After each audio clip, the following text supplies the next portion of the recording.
bumili. Pero kung talagang super gustong-gusto talaga nila yan, kahit gaano pa kamahal yan, bibilin at bibilin talaga nila yan. Pero syempre, tayo naman, let's make sure also that our products talaga ay, 'pag nakita naman nila ay matutuwa naman din talaga sila. So, let's check our packaging, let's check the quality ng produkto natin. Sa tingin ba natin, kaya niyang mag-compete with other products abroad na tipong kahit marami namang produkto sa ibang bansa na magaganda, pero pinipili pa rin ng kapwa Pinoy natin na suportahan at bilhin yung produkto natin. So, Mm. siguro yun yung isang pinaka-maa-advice ko. We can start with a few SKUs. Hindi naman kailangan na lahat ng SKUs ay ibenta mo kaagad lahat abroad. Especially, syempre, we need to make sure that the papers are complete also, the documentation, kasi ayan din, mahalaga din yan. So, kailangan we have complete papers to back up yung mga pinapaship natin abroad para eventually wala ring problema sa customs, kung hinanapan tayo ng paper, so lahat meron tayong papel to back it up. Right. So, talagang kailangan gawing worth it ang extra na the shipping, the logistics. So, very good point. Dapat matutuwa pa rin si customer after going Yes. through the extra spend or the extra wait time, 'di ba? If we're shipping abroad. Good point there, Miss Anna. Now, I'll bring this one to Heidi on a similar thought. Syempre, I mean, to put it bluntly, hassle naman talaga magpa-ship ng product if you're the customer, no? So, with this in mind, Miss Heidi, what are the most common tech-related challenges that SMEs face when going global? Um, sa madalas na ikot ko kasi I've been dealing with cause SMEs sa pagbisita ko sa mga Globe stores, fieldwork, and pagsagot sa hotline ng Globe Business. Most of the tech-related problem and concern nila, umpisahan na natin sa connectivity. So, andyan yung unstable connection, di ba? Putol-putol. Actually, sabi nga nila, sometimes it's not the lack of effort eh. Nagbibiro pa sila minsan, it's lack of the signal daw. Diba? So that's one, connectivity. Then, second is payment barriers. Kasi pag small business, natatakot sila, parang they are struggling on receiving payments overseas. Diba? Andun yung fear na papasok kaya yung bayad? Papasok ba talaga, matatanggap ba talaga namin yung bayad coming from our clients abroad? Diba? Third is, like what I mentioned din kanina, cybersecurity risk. Kasi uso ngayon yung, di ba, scammers, mga fake emails, mga phishing. So, andun yung fear nila. Kasi nga, kapag small business ka, parang hindi ka pa kasi fully ready in terms of the security. Okay? And then siguro lastly is the digital skills gap. Kasi kinikwento ng mga SME sa akin na parang kailangan kong matutunan yung mga marketing, analytics. So, it requires training. 'Di ba? And it will take some time for a business owners na talagang maging digital literate.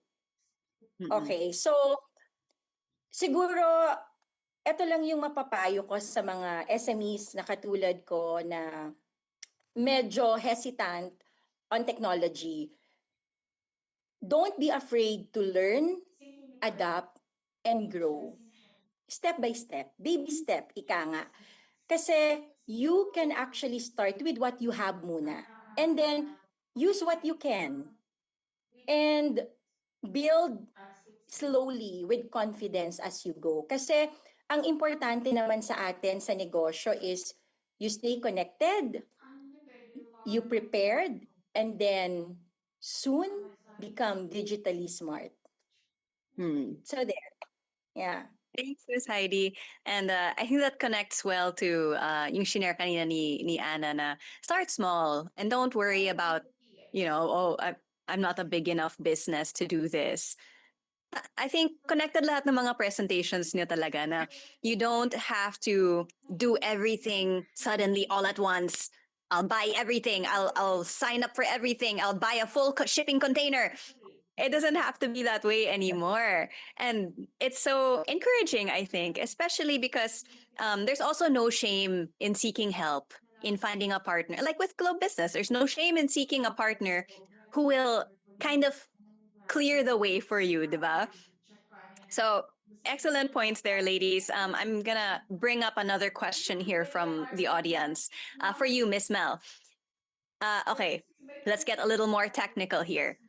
This one says, how do we check the documents or certifications needed for exporting? For example, food, skincare related products or house cleaning products. O nga naman, baka may mga regulations din yan. Miss Mel, your thoughts on this one? Okay, so for food, I think it's important for food and cosmetics. No? Anything before you export, your local Philippine regulations have to be complied with first. Hindi kayo maka-export kung wala kayong local Philippine FDA, kung wala rin kayong local, yung mga business permit documents. Kasi hindi nyo makukuha yung FDA kung wala kayong local business permit documents. So get that in order first. Kasi nga, bago kayo makaship, hinihingi talaga yun din ng courier service nyo. Kasi kung hindi, you need to process that. No? So that's number one. Yung second is per market. So again, it's important to understand the country you really want to zero in on. No? So kunwari, per market, iba-iba din yung rules ng regulations for food and cosmetics. No? So for example, for food, kung gusto niyo mag-ship sa US, kailangan niyo ng US FDA. Kunwari, gusto niyo mag-ship ng cosmetics, different din yung labels that are required for shipping cosmetics sa United States, and different din yung regulations when you ship, say, cosmetics to Singapore. So I think that question is a little it's a little broad kasi I can't give a direct answer right now.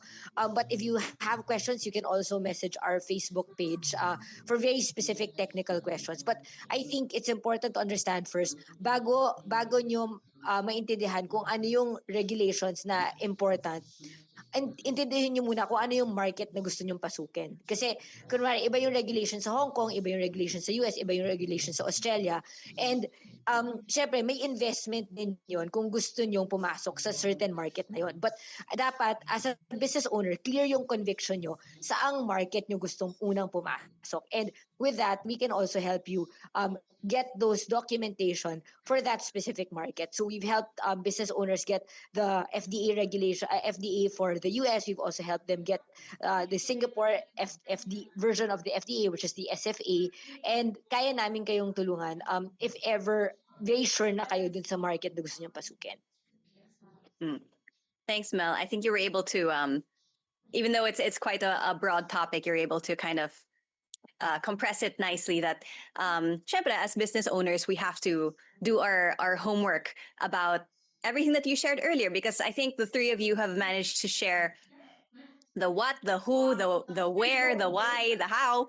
So I think this is kind of very much on track with that, no? Na okay, once you've identified the who, what, where, the how, I guess part of the how is making sure that, am I compliant with the place I'm selling? Am I, acquiring the correct set of paperwork for my specific product? And same thing that we've been discussing also with Ms. Heidi, that there are resources and there are services available that can make sure that you don't miss anything on those very specific checklists. No, and speaking of which, let's continue on this very more technical side of the questions. This one's for Miss Anna. This one here says, Miss Anna, how do you compute your pricing now that the platform costs are getting higher? Do you use a specific formula or multiplier after adding up all the costs, like cost of goods sold, packaging, and shipping for each product or parcel? How do you compute your pricing given these things? Okay, it's a very good question, no? Kasi talagang recently, yan talaga yung isa sa mga struggle, especially ng mga online sellers na nagbebenta sa mga platforms because of the continuously na pagtaas ng mga platform fees. So hindi lang din naman yun, syempre may mga other factors also like yung pagtaas ng mga raw materials. Pero kami, may sinusunod kaming, kumbaga meron kaming somehow na yes, formula na sinusunod sa pagpa-pricing, para naman kahit papaano may natitira pa rin sa atin. Kasi common na nangyayari or bakit ba nalulugi ang isang kumpanya or bakit ito nagsasara is because hindi pala or mali pala yung price na nasa-set nila. Sometimes kasi sa kagustuhan nating makabenta ng marami, binabagsak natin or binababa natin yung presyo ng produkto natin, which is hindi siya talaga sustainable. So you really need to compute. Siyempre, ayan, you need to check magkano ba yung cost of goods natin. Alamin natin yung landed cost. Ano ba yung landed cost? So diyan pumapasok na hindi lang siya dun sa cost nung produkto or yung puhunan ng certain product, pero kasama din diyan yung, cost kung, paano or magkano yung halaga kapag nasa sa atin na siya or nasa sa warehouse na natin siya.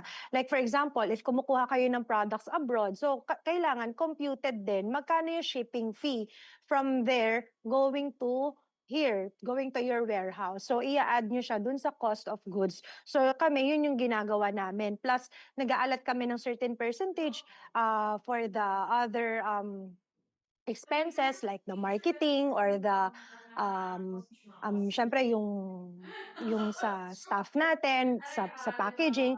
Ang maganda lang din naman kasi syempre with the shipment cost naman going to our client, it is being shouldered naman na by our client, especially kapag ipapadala mo siya abroad. It's really the buyer who shoulders the shipping fee kasi hindi talaga natin kakayanin na tayo ang mag-shoulder ng shipping cost. Hindi na magiging competitive yung price natin. So ginagawa namin at least set a multiplier 3 to 3.5 from your landed cost.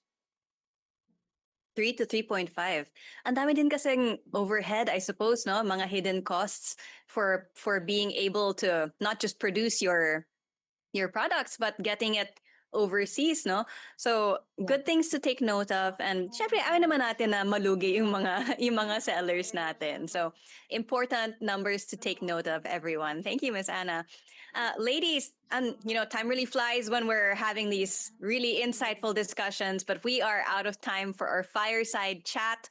But Mel, Heidi, Anna, thank you so much for everything you've shared with us today and for answering the questions from our audience. We appreciate the three of you so, so much. Thank you for being with us. All right.